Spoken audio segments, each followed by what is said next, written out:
Okay, let's start. So, the title of my PhD is Computational Models to Characterize. Let me first remove this.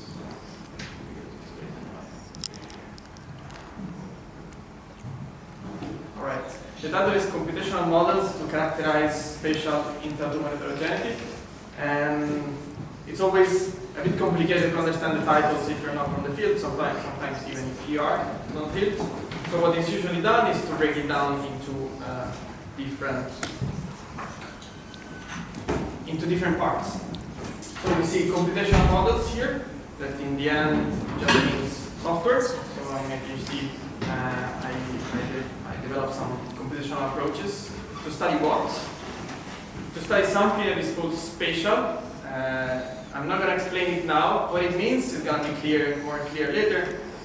Just have to anticipate that it didn't involve launching any rockets or something like that, so it's not in that sense of space. And then the third term is intra-tumor heterogeneity. And this is because inside tumors there is actually a lot of heterogeneity. For example, we can see heterogeneity of the tumor cells that may be different inside the same tumor, but also they may be surrounded by different immune cells and other types of cells. And this is often the reason on why certain therapies fail, because, for example, they are focused on targeting only one type of tumor cells, or they target only certain areas of the tumor and they cannot completely eradicate it. And so, why and how this is happening? To introduce the topic, I wanted to mention a famous in Italy TV series, a cartoon, which is called Siamo Fatti Così, or sometimes known as Esplorando il Corpo Umano. Just as out of curiosity, raise your hands if you ever heard of this. Oh, wow. Yeah. So the concept behind this TV series is a cartoon in which all the characters in the cartoon are different biological entities inside the human body. Some characters are cells, some characters are antibodies, viruses, bacteria, and the underlying principle that they are part of a society and all the entities, including cells, interact by cooperating or by competing. And these interactions are very important for life in general, but also for the evolution of a tumor. I wanted to give an example. For example, even if inside an organism there is a tumor, it may happen that there is some type of immune cells that are called dendritic cells, that they go around the body, and when they encounter the tumor, they get kind of alerted, and so they rush to the lymph nodes where they interact with some cells called T cells, and these T cells then go back to the tumor cells and try to kill it. And we can already see that in this immune response there are already three types of interaction involved from three different immune cell types. And this is already, we can see that for this interaction to happen, there is one important aspect that is a requirement for that, which is that the cells actually need to be close to each other in order to interact. If the cells are far apart, these interactions are not possible. And so, how can we measure and estimate this interaction between different cells? To explain that, I will use a metaphor that some of you already maybe have seen, which is the one of considering an organ or a tissue as a city. So an organ is composed of cells, and cells are characterized by the expression of specific proteins that are the molecules that do the actual work inside of a cell. They could be for signaling, could be for structure, and many other different purposes. And inside the city is composed of buildings, and the buildings are inhabited or frequented by different types of people. And so in this case, we'll see a tissue or organ as a city, a cell as a building, and a protein as a person. And it's okay if you don't completely understand the metaphor, it's going to be more clear afterwards. And so, as some of you may know from biology, high school biology, almost all the cells in our bodies contain DNA, which is a very important molecule and contains a lot of information. Just as a fun fact, if you stretch the DNA from a single molecule out and you unroll it, it reaches 2 meters in length from a single cell. But it's very wrapped and rolled and so on, so it can fit inside the nucleus of the cell.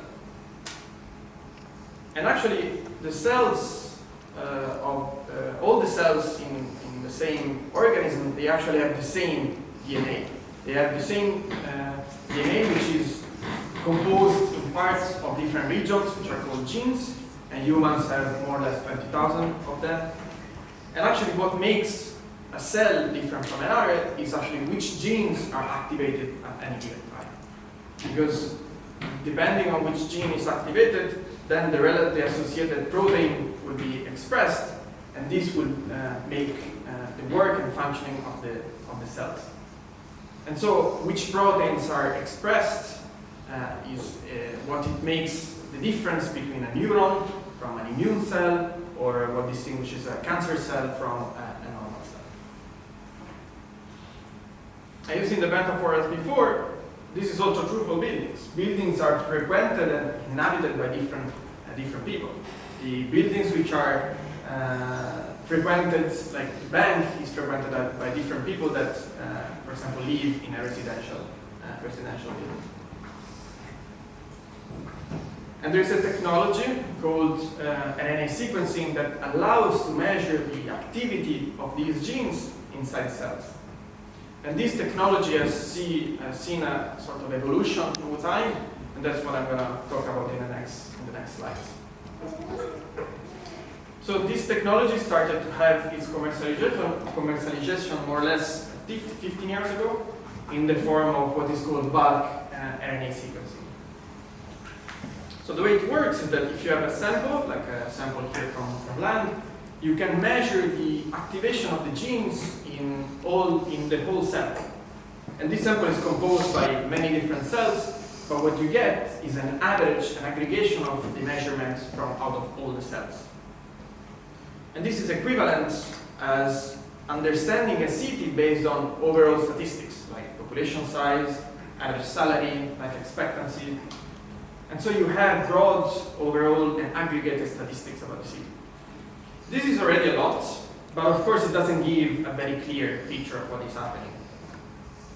And so the field and the technologies evolved to what is called single-cell RNA sequencing, that started to be commercialized in 2015. And as you can tell from the name, this technology works by separating each cell from the samples and then measuring the activity of the genes for each individual cell. And now you can get a much more accurate view of what is happening in the tissue. For example, in a tumor, you can see what are the features of the tumor cells. You can see which proportion of cell types are present, and this can give a lot of insight on what is actually happening. And again, in the context of the metaphor, this would be equivalent to having a list of buildings to understand how a city works. However, there is an important concept that is missed in this case, which is how are the buildings actually arranged in a city. And because this could characterize a lot the city. For example, we can have cities in which the residential areas where there's is very separated from the commercial area. The residential area, no one lives, no one has shops or bars. In the commercial area, no one lives. It's more like a US style maybe city. But you can have a city in which buildings where people live are intermixed with buildings where people buy stuff and there are commercial type. And so a new technology evolved, and this is called spatial RNA sequencing. And this commercialization started more or less at the beginning of my PhD. And with this technology, what you do is that you cut a section from the sample, and then what you can do is that you can measure the activity of the genes in all the samples, in all the cells of these samples. And you also now know the location of these samples, of these cells in the tissue. And so you can see how they are arranged, how they likely interact, and so on. And this is equivalent to having a map of a city. Now you can see where the commercial buildings are in relationship to the residential ones, and so on. And you can have a much more complete view of what is actually happening inside the tumor. And this is an example here. This is a sample of breast cancer, and every dot here is a cell, and the color is the type of cell which is present in the sample. And if you zoom in, you can see how these dots and the color dots are arranged in this area, and they actually reflect the cells which are present in the tissue.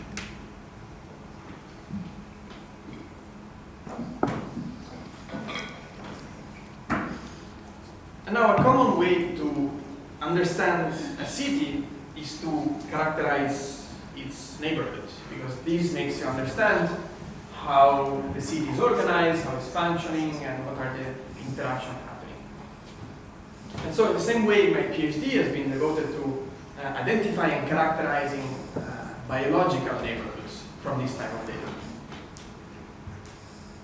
Why is this important? I want to give here an example from a study which is not ours. This is from last year, in which the author gave immunotherapy to liver cancer patients. And then they divided the patients based on whether they were responding or not to the therapy, and then they looked into their tumors. What they saw is that non-responders, so patients who didn't respond to the therapy, had a so-called tumor immune barrier, meaning that two types of cells, which are cancer-associated macrophages, fibroblasts, and macrophages, will surround the tumor and prevent T cells from entering and attacking the tumor cells. These T cells are the ones that I mentioned at the beginning of the presentation. But on the other hand, responders still had cancer-associated fibroblasts and macrophages, but they will be scattered around the tumor. And this is a perfect example because if you know the spatial arrangement of these cells, you can identify the neighborhoods, and you can see that the two sets of patients actually have very different neighborhoods. So the no-responders will have two neighborhoods, one composed of the bulk of the tumor, composed only of tumor cells, and the tumor immune barrier that will be around. While the responders will have a single neighborhood composed more or less uniformly of the same subtypes. And so together with Giovanni, we decided to develop Cell Charter, which is a computational framework to identify, characterize, and compare these biological neighborhoods. And the steps of the method are the following. So we start from the results of the spatial RNA sequencing experiments, where we have the gene activity of all the cells, but we also know their location. And we have the gene activity for more or less 20,000 genes, and these experiments can even reach hundreds of thousands or if not millions of cells. So this data becomes very, very big. And so our next step was to find a way to in some way compress this information from the 20,000 genes into a much smaller one. And to explain this, I will use another metaphor. So imagine that you have photos of all the amazing dishes that Umberto is able to create. I don't know if you know him, but he's a very good cook. You can tell by, for example, this incredible dish here. Still wonder if this picture was before or after the food was being eaten. And so I have thousands of these images, so this probably is gonna amount to more or less 120 gigabytes. What you can then do is to compress, as we do all the time on our computer, to a zip archive that becomes more or less 10 gigabytes. And then, importantly, when you decompress it, the images that you get, unfortunately, are exactly the same. And so we actually applied a very similar concept to compress the information from the 20,000 genes. So we have the information of this gene activity for 20,000 genes and all the cells. And then we used a neural network called autoencoder that is able to compress this 20,000 genes information into a much smaller representation in such a way that when it's decompressed, the result is identical to the input, to the original one. And if it's able to do that, it's able to automatically learn a way to do that. And if it's able to do it successfully, it means that the information compressed over here actually contains the same information of the original one. And this should be true, of course, for all the cells in the data set. And then after that, we developed what we called neighborhood aggregation. And it's in this step that we incorporate the information of the neighbors of the cells into the cell data itself. And I'll show a toy example here. So imagine that you have tissue slides with just a few cells in this case. What we first do is that we encode the cells as a network, where cells are linked to each other if they're in close proximity between each other. And then for every cell, we do the following. So we take their compressed information, and then we move to the first group neighbors, the neighbors at distance 1. Again, we take their features. In this case, we're going to have multiple ones, because every cell usually has multiple neighbors. So we aggregate it in some way, for example, taking the mean, but a lot of other options are possible. And so these will return a single set of numbers. Then we move to the two hope neighbors. We take their features, we take the mean, and we obtain another set of numbers. And we do this up to a certain distance L, which is usually not big, like between 3 and 4 jumps. And so now the combination of all these features are what we call spatial features, because they contain also information about the neighborhoods. And we do this for every cell in the dataset, and we can do it in parallel. And so now we obtain a new dataset of these spatial features. And then the final step is to perform clustering. Clustering means that you group cells based on how similar are those rows here. So if two cells have similar rows, they have similar gene activity and similar neighbors. And so they should belong to the same neighborhood. And so with the charter, in the end, what we can do is to identify neighborhoods from spatial RNA sequencing experiments. And we applied cell charter to a lot of different projects. I feel very lucky to being able to collaborate with so many amazing scientists throughout all my PhD. But for the purpose of this presentation, I'm going to focus only on one, which is also, in the end, the main project of my PhD. And this is the study of lung cancer under the lens of these data, together with Daniele. So what we did is to take publicly available spatial RNA sequencing data sets of lung cancer. So these are 8 slides from 5 patients for a total of more or less 750,000 cells.